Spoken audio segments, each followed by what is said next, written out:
My name is Curry Sotner. I'm the Chief Learning Officer at the National Constitution Center. And today's class is all about the women's fight for equality in America. And we're going to also talk about the 19th Amendment, which is the voting rights amendment for women in 1920. But we're going to walk through all of American history. So I hope you had lunch and your snacks are there and your water is there, because we are with Tom Donnelly, our Chief Content Officer, and he's got a big task at hand. He's going to walk us from the colonial period all the way to modern, Tom. We're going to get to it today and talk about some of these big moments, these amazing people, and the changes that happened over our history for women's fight for equality. Tom, do you think you can do it? Absolutely. Awesome. Fantastic. Okay, let's get started. You know, I have a bazillion questions. I always have a bazillion questions. But where I'd love to start is kind of in the beginning of American history with the early American colonial period, because I think it's really important when we talk about the women's fight for equality to kind of talk about where women started in this country, where that baseline was, and what the lack of rights were for women. So can you kind of give us that framing of early America, what it looked like, and then start to walk us through time?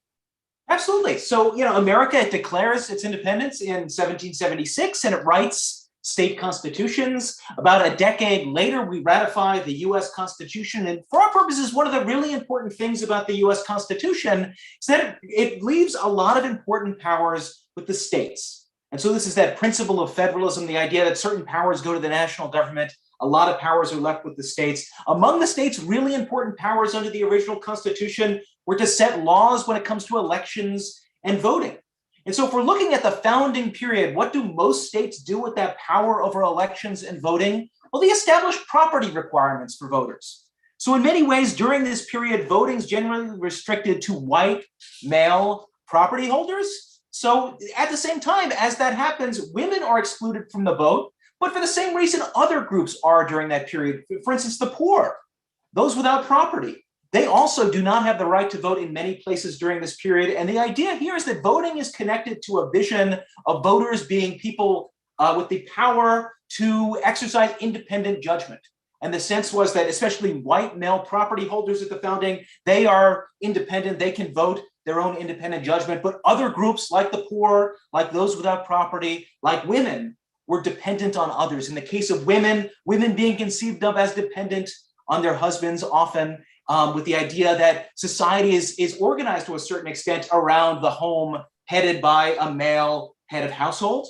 And so voting rights is intertwined with that system, that traditional view of the role of women in society. The other thing to note during this early period, Curry, though, is that it's not just voting that we really want to think about. It's the broader legal system and system of custom around how society is structured, and especially women's place in society. So part of this is about law. It's about the law. It's about the actual law on the books. And here, the big principle, the big fancy word is the one you see in the middle of the screen there, coverture. It's this legal doctrine that means that husbands assume the legal rights and obligations of their wives when their wives become married. And so under this system of law, married women didn't have the power to hold property on their own, to enter into contracts, to sue or be sued, or as we already said, to vote. And the vote itself is furthermore connected with another big theory at the founding, and it's this idea that we see at the bottom of the screen of virtual representation. So what's another one of the reasons why women don't have the right to vote during this period?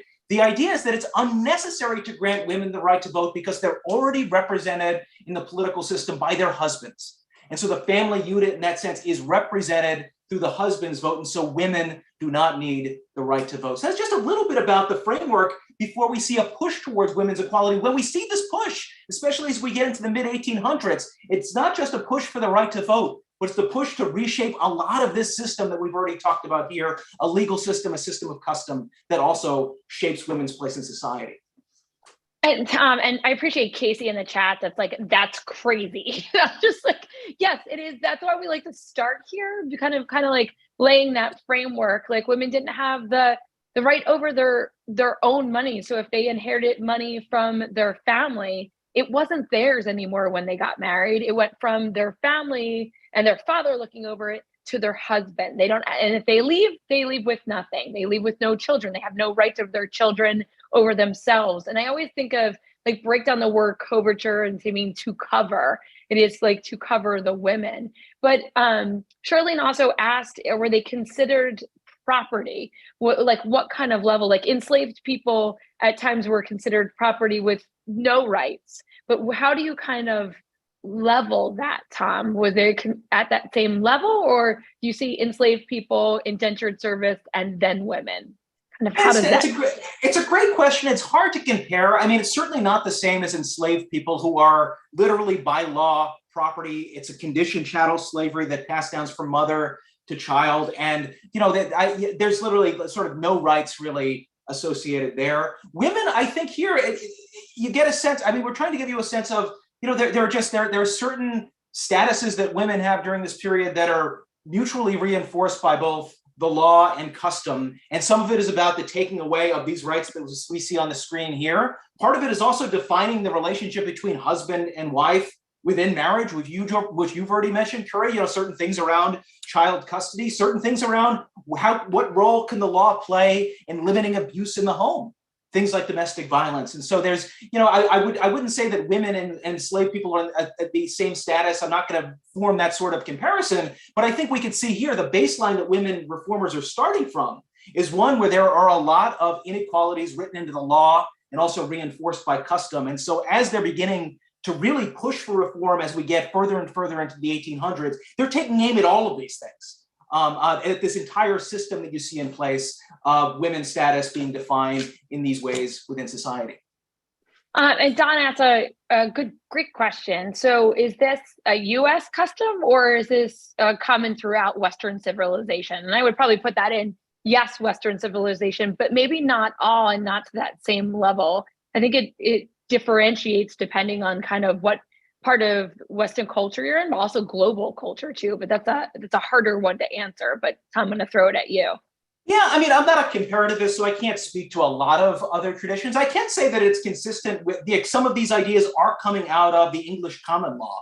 And so it is that common tradition between, what we're getting originally from being part of the British Empire and shipping into the American legal system. Some of these ideas, like coverture, you would read in William Blackstone, one of the main theorists the founders are drawing on. So there's some continuity there between at least the tradition in the British Empire and what you're finding in the United States. Yeah, and then it's also kind of fascinating too to look at the colonies and how different groups of the colonies. I'm thinking like Anne Hutchinson, leaving her colony and her settlement as well to find freedom to be a preacher in her own rights. We don't always see that in other cultures and customs too. And there's some power struggle that's happening in the original colonies around this as well. So there's lots of stories to kind of dive into that are pretty fascinating about this, but it's also pretty uncommon for the young America. So Tom, let's start digging into this. And when we start thinking about some of the laws and the acts that start to move to try to change this, to ensure that women are safe, have rights, but also have just bodily safety too, because there's a lot. I mean, we had this prohibition exhibit, and we can talk about this because it's the advanced class. America had a drinking problem, and there was abuse of the wives as well. And there was a lot of push to get some kind of legal structure to support women, especially women under abusive situations. Yeah, and so I think that's a great point, Curry. I mean, one thing to note is there are voices pushing for greater equality for women all the way from the founding too. I mean, the most famous example would be Abigail Adams pushing John Adams, as we're forming a new country. But what we see here, a great example of one of the early pushes for reform is what you see on the screen here, which is like one of the key things that women reformers are focusing on first is to bring forth some of those rights for married women. So those rights to property, to contract, to sue and be sued. And so we see a wave in the mid 1800s of married women's property acts. And one of the most important ones is the one on the screen here from 1848 in New York. And so already we're seeing women meeting in convention, using other forms of expression like assembling and speaking and things like that to push for women's property acts. But during the same period, it's also where we see one of the famous early meetings of women during this movement as well. And that's in Seneca Falls, New York, and that's the Seneca Falls Convention. So there, it's a local gathering of around 300 people. It's organized by these two key figures who were both these are women who are pushing for women's rights. They're also abolitionists. So they're also pushing against the institution of slavery. And so this is a gathering of 300 people in Seneca Falls, New York. Elizabeth Cady Stanton, who you can see on the right there, she writes the main document that arises from the Seneca Falls Convention, known as the Declaration of Sentiments. It's a really, really cool document. It's not terribly long. I urge you to find it online. We have it in the National Constitution Center's Founders Library, but it's effectively a complete rewriting of the Declaration of Independence, including this powerful language we see near the top, where it says, "We hold these truths to be self-evident, that all men and women are created equal."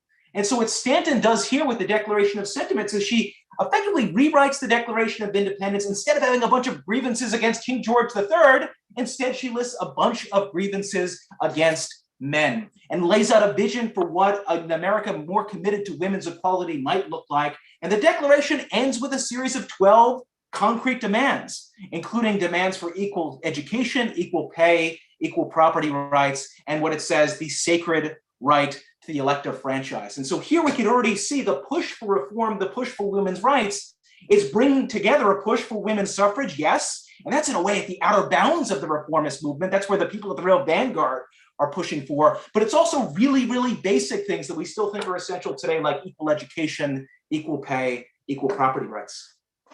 And we hear these things echoed during the Reconstruction time period too, for not just women, but for African American men as well. Like we just want these base rights of citizenship and of being an American. Now, when we talk about this list of grievances towards men, this is at this time, it's a pretty well-rounded group of people that are all fighting for equality together. And it is men as well as women that are fighting for equality. So tell us a little bit about kind of the alignment and the alliances around this and the push for everyone to have universal suffrage. Absolutely. This push for women's rights really brings together a set of reformers across a variety of issues. And so it's this big reform movement. And a lot of these folks, they're pushing for both women's rights, but they're also pushing for the abolition of slavery. So it's a broad reform movement bringing together African Americans, white Americans, women, men. And a great example of this is the first National Women's Convention, which meets after Seneca Falls in Massachusetts. It draws 1,000 attendees, which is a very big gathering, people pushing for women's rights. And it includes a lot of really important voices, including, you can see here on the left, William Lloyd Garrison, a key abolitionist. On the right, Frederick Douglass, another key abolitionist. Frederick Douglass himself also attended the Seneca Falls Convention. So again, someone committed to both abolition and to women's rights, including women's suffrage. And in the middle, you could see there Sojourner Truth, who again, someone who's using her voice to speak out both for the abolition of slavery and for women's suffrage. And it reminds us that by the time we're getting to the 1850s, we see more and more African-American women joining the fight by attending and speaking at various conventions. So again, it's a movement of both white Americans, African Americans, men, women. It's a really broad movement in that sense. And that movement really and this is the part that's going to be hard for Tom to walk through the Reconstruction time period in a few minutes, but that movement really coalesces around this next big bunch of amendments, the 13th, 14th, and 15th Amendment. So when we think about the Reconstruction time period, it's around the end of the Civil War until like 1877, Tom, 1880s? That's contested. Yeah, the traditional time is 1877. I'd say it extends longer than that, but yes, it's that important period after the Civil War. So tell us about these three big amendments and how this affects the women's right to vote. Absolutely. So we fight a civil war. The Civil War ends. As part of the Civil War, reformers get one of the big things they want.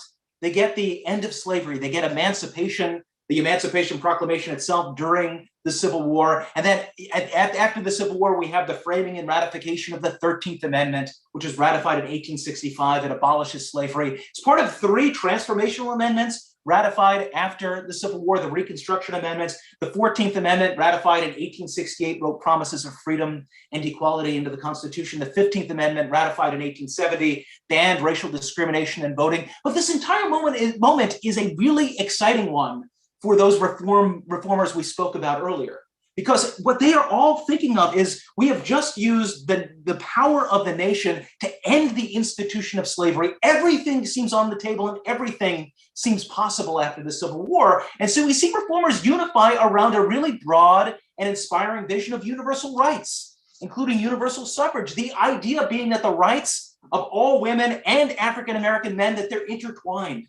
And one of the great speakers on this vision is the person you see on the screen here, Frances Ellen Watkins Harper. She's an African-American, born free, educated in Baltimore. She joins the abolitionist speaking circuit in 1852. She's a poet, an outspoken reformer, and she attends this important National Women's Rights Convention in May 1866. It's going to give rise to an important organization, the American Equal Rights Association. And there, Frances Harper lays out a powerful vision of universal rights. She says, we are all bound up together in one great bundle of humanity, and society cannot trample on the weakest and feeblest of its members without receiving a curse in its own soul. So for these reformers, the right to suffrage, the right to vote, it's not about race and it's not about gender. It's about everyone universally having the right to vote. But what we'll see is that shortly thereafter, the movement splits apart. And part of this is because the movement's allies in government, the Republican Party, the party of Lincoln, the party of Union, they decide to prioritize African-American rights over the rights of all women. And so part of this is, some of those politicians in Washington, they adhere to traditional gender roles. And so they do not want women in politics. Some of them certainly view it that way. Some are more pragmatic, thinking, it's going to be really hard to even get rights for African-Americans. Is it going to just be too much for the American people to handle to also give broad equality to women as well? So that's part of the consideration, but we see written in the Constitution itself certain compromises that show this set of priorities by the Reconstruction Republicans. One is that the 14th Amendment writes gender into the Constitution for the first time. It specifies male, in Section 2 of the 14th Amendment, it specifies male voting rights. So it promotes male voting rights, prioritizes that over a universal vision of voting rights for all. And then finally, with the 15th Amendment, we see a focus there, especially on African-American voting rights, not the voting rights of all women. The 15th Amendment, again, ratified in 1870, promises to ban racial discrimination in voting. And in response to these priorities and to these new amendments, we see the push for women's rights and women's suffrage, it ends up splitting. And so on the one hand, we have one group called the National Women's Suffrage Association, led by Susan B. Anthony and Elizabeth Cady Stanton. They say, this is ridiculous. We have fought for abolition for years. We fought arm in arm with African Americans, and now you're casting us aside and helping African Americans. We're going to oppose the 15th Amendment. We're going to prioritize women's suffrage, and we're going to build a national movement, not for universal rights, but for women's suffrage. That's our priority. It's women's rights. On the flip side, we do see plenty of suffragists also still stand with their traditional allies and still advance a vision of universal rights. And here, this is the organization called the American Woman Suffrage Association. It's founded by Lucy Stone and Henry Brown Blackwell. They support the 15th Amendment. They continue to side with the Republican Party. They still support and prioritize African-American rights. They rally around the 15th Amendment, but they're also still committed to a vision of universal rights, including rights that include the women's right to vote and broad rights for women as well. So here we're seeing tension within the movement leading eventually to an important split. And is it true that Elizabeth Cady Stanton said to some of the writers of the 15th Amendment, if you don't put it in now, it will be 50 years before we see the women's right to vote? And she was almost like spot on to the date. She said, specifically, she focused on the language that was in the amendment. She said, if you write male into the Constitution now, it's going to take us another 50 years to write it out of the Constitution. And yeah, that's right, Kara. She was quite prescient. Yeah, and she was absolutely right. And so in general, would you say, and again, I don't know if this is a correct interpretation, but would you say they weren't opposed to the 15th Amendment? They were opposed to the 15th Amendment being just for male? Yes. I mean, I think that all things being equal, they would have loved a universal amendment for voting rights for all. But they did end up, turning against the 15th Amendment and leading to the fracture of the movement because they saw women as being just basically cast aside. And that a lot of their efforts towards abolition and a lot of the reforms that happened, they just felt disrespected. Yeah. Now, from here, they start to move forward. So you lose the battle, but you're in it for the long haul. So I try not to use that many battle references. So you lose the battle, but you don't want to lose the war. So what can they do at this point? So 15th Amendment is in. It says male not to be denied based on race. It is about male with the 14th and 15th Amendment. What can they do? What kind of areas legally can they push for to kind of ensure the women's right to vote? Sure. So that, I mean, the 15th Amendment ratified in 1870. As we get into the 1870s, though, we see suffragists, they don't abandon the Constitution. And so this is a movement known as the New Departure within the suffragist movement. And the idea is we're going to take the Constitution we have, the 14th and 15th Amendment, and try to argue in support of women's suffrage. And they do it in two different ways. One is they turn to Congress. And so the key figure here is Victoria Woodhull, who's an important suffragist. And what she does is she goes to Congress and she says, look, we just ratified a 14th Amendment. The 14th Amendment, part of what it does is it gives new powers to Congress to pass laws that enforce what are known as the privileges or immunities of United States citizenship. These are big national rights. And Woodhull's saying, you, Congress, have the power to pass laws to advance big national rights. What's a more important big national right than the right to vote? We women are laying claim to that right under the 14th Amendment. You, Congress, need to pass a law ensuring voting rights for women. Here's the key quote from Victoria Woodhull. I do now claim that I am equally with men possessed of the right to vote. So she's embracing the Constitution as it exists. She actually gives this as a testimony before a House committee. She presents her argument. She's the first woman to do so. Congress turns her aside, but it's a reminder that reformers sometimes they lay claim to the Constitution inside Congress to try to push for change. We see a similar move happen in the courts. And so we see women on the ground, white women, African-American women, they're going to their registrars of voters saying, register us to vote. They're going to the polls and saying, allow us to vote. And they're also going into court and saying, look, the Constitution protects our right to vote. The key figure here is Virginia Minor, who you see on the screen. The case is Minor versus Happersett from 1875. It's a big Supreme Court decision, really the first big Supreme Court decision on voting rights, and it has to do with the women's right to vote and the arguments of the New Departure suffragists. And what Minor argues is a lot like what Victoria Woodhull argues. And what she says is, under the 14th Amendment, I am a woman and I am a United States citizen. The 14th Amendment protects my rights, my privileges or immunities as a United States citizen. One of those rights is the right to vote. St. Louis, you need to register me and allow me to vote under the 14th Amendment. So she's asking the Supreme Court to grant her that relief. And in the end, the Supreme Court, a unanimous Supreme Court, rejects Virginia Minor's argument. And so it's a unanimous decision. They say, yes, on the one hand, Virginia Minor, you're right. Women are United States citizens, but unfortunately, the right to vote is not a privilege or immunity of United States citizenship. It's not protected by the 14th Amendment. Doesn't mean you're out of options. You could still push for another amendment to the Constitution, or you could also turn to the states and try to push for your right to vote state by state. Use that system of federalism and push for women's suffrage. But we, the court, we're not going to recognize it here. And I love that they do that. They go at it both ways. They're going to go like bottom up and top down. So they're going to push for an amendment. And Don was saying things, and Don, you're right on the next part of this class. Like a lot of the Western states were letting women have the right to vote. That's that state by state because of federalism, and the elections determine this. The Constitution's the baseline. You can't go below it, but you can go above it and allow more people to vote. And so that's that state by state work. But at the same time, you still want to push for a constitutional amendment. And Tom, I always love when you taught me this. It's about sometimes we put, even though it was almost all the states letting women have the right to vote, we put it into the Constitution to always ensure it and to also show where our values are. Those amendments really do speak sometimes to the values of what we believe in is right and what we believe is to end wrong. So let's talk about Laboratories of Democracy. Always a fun Brandeis quote.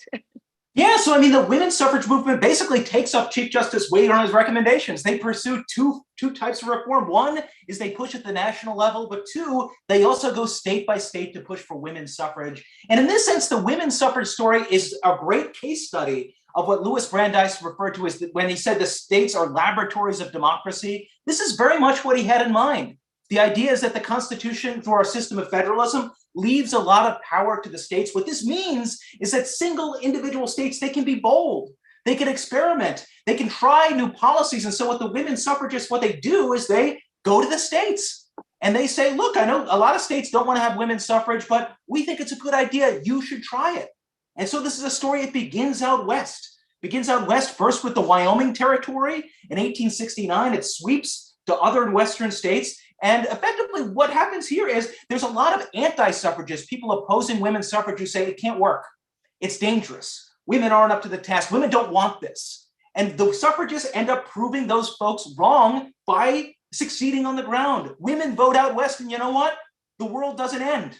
In fact, it works pretty well. Women prove to be really great political equals and voters, and so the experiment works. And then women's suffrage then sweeps from west to east until eventually we see in 1917, women get full suffrage rights in New York. And in 1918, they get the full right to vote in Michigan. By 1919, so this is before the ratification of the 19th Amendment, 15 states permit full women's voting rights. But even in other states, state and localities also grant partial suffrage to women. So women could vote in things like presidential elections, school board elections. So we've seen this broad experiment around women's suffrage. Eventually we say, look, we as a nation, we say, that worked pretty well. Let's make that the rule for the entire nation. And that's in the end what we end up doing by both framing and ratifying the 19th Amendment. Awesome. So and we can jump really quickly through the 19th Amendment, kind of push and change. Maybe we'll fast forward to Alice Paul and kind of some of the tactics that were used to really shake up a nation and push for the 19th Amendment to be added in 1920. And then we'll jump to the next part of the conversation, which is who's left out, which women are left out of the 19th Amendment and still have to continue to fight. And then what's the big modern conversation on women's equality? Because this is a story not just about the right to vote, but for women's equality as well. Absolutely, yeah. So we just talked about what's happening at the states. This is what's happening at the national level. So part of it is conventional lobbying. We have people like Carrie Chapman Catt, who's an important lobbyist in Washington, pushing for a national amendment, an amendment that was originally crafted by Susan B. Anthony in the 1870s. It's put before Congress every session for 40 years until it's finally approved. So there's an inside game happening in Washington. But there's also a movement to greater direct action and radical action by people like Alice Paul and the National Woman Party. Alice Paul, who is she also? She's the original author of the Equal Rights Amendment, just to preview where we're going to end. But Alice Paul here, importantly, is taking on important direct action at the national level. What she's doing is she's taking the argument directly to the White House. And so she and the National Women's Party, they're picketing in front of the White House in 1917. They're the first group to do so. We think if we take it for granted, of course, there's always all sorts of protests happening in front of the White House, but they are the innovators. And so they're there in front of the White House. Eventually, the United States in 1917, it enters World War I. We see a crackdown on civil liberties during World War I, and we see many of these protesters end up getting arrested. So we see women thrown in jail, they're mistreated. But this also helps shift public opinion towards the suffragist cause. People are outraged by how the suffragists are being treated. And eventually we see Woodrow Wilson come around to women's suffrage. He's one of the great fence-sitters when it comes to women's suffrage, but President Wilson finally embraces women's suffrage. January 1918, he declares it vital to the war effort. Part of it too is that World War I allowed women the opportunity to show their loyalty, their devotion to America. And they did so many things on the home front to support the war effort. It also made more powerful Alice Paul and her colleagues' arguments that how in the world can we fight for democracy in the world? Well, where half of Americans don't have democracy here at home. And so we see a push more and more for the 19th Amendment, for the Women's Suffrage Amendment. Congress finally passes it in June 1919. And then finally, in August 1920, 15 months after congressional approval, we finally see the states ratify the 19th Amendment. And when we hear this, and we so often tell these stories or hear these stories, it feels like, yay, we did it in 1920. And then we don't have to really talk too much about it. But when we really unpack the layers of this history, we see it over time that they're even within the women's fight for equality, it's not unified between race.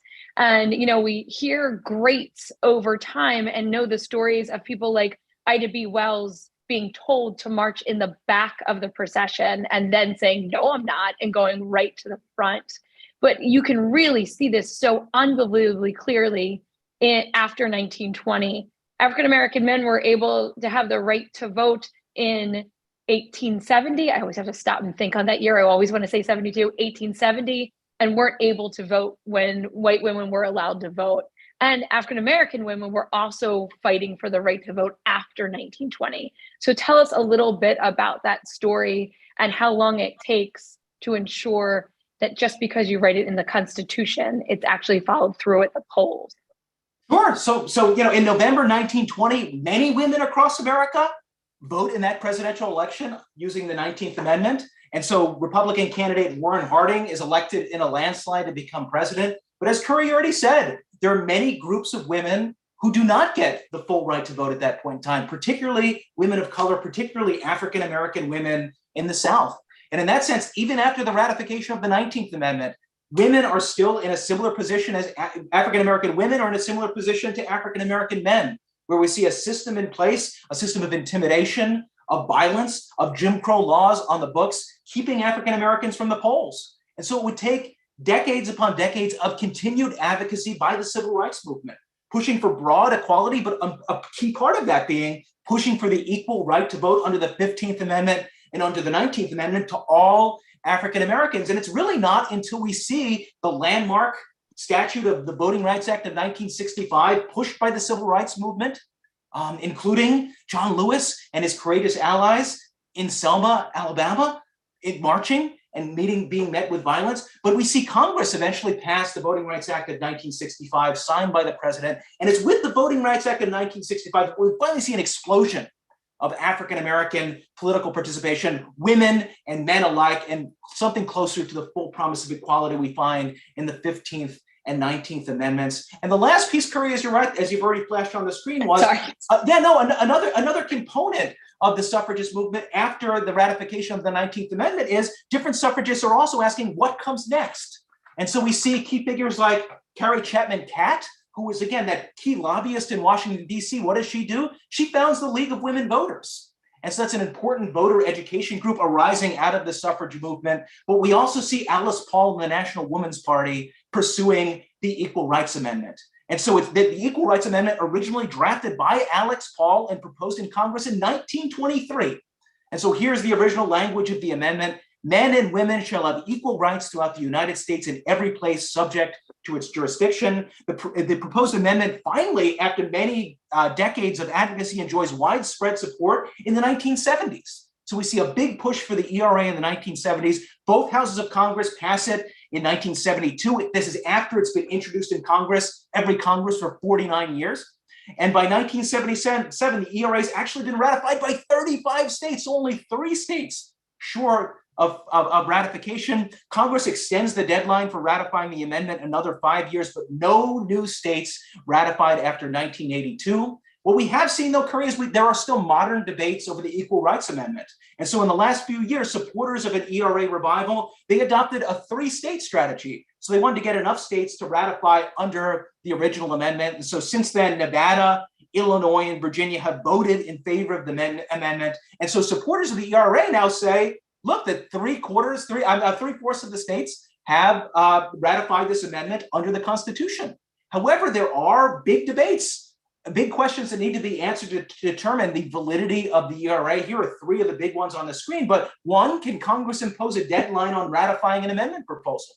So Congress, when the ERA is there before Congress in the 70s, they set a deadline for when ratification has to happen. Only 35 states had ratified. It didn't meet the deadline. But does Congress even have the power to impose a deadline like that?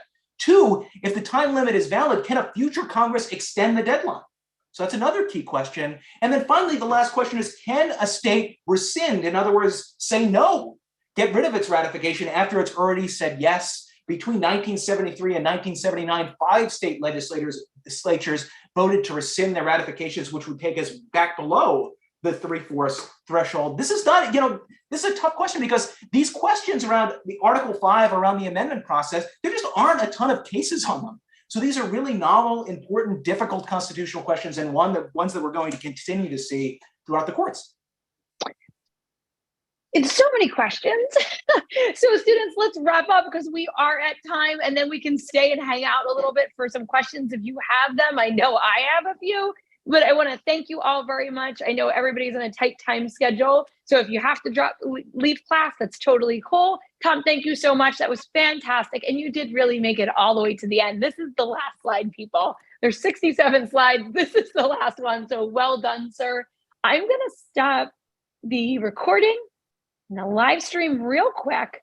And then Tom, I guess my question for you is, if I can remember how to do the live stream, is what were the states that, do you know the states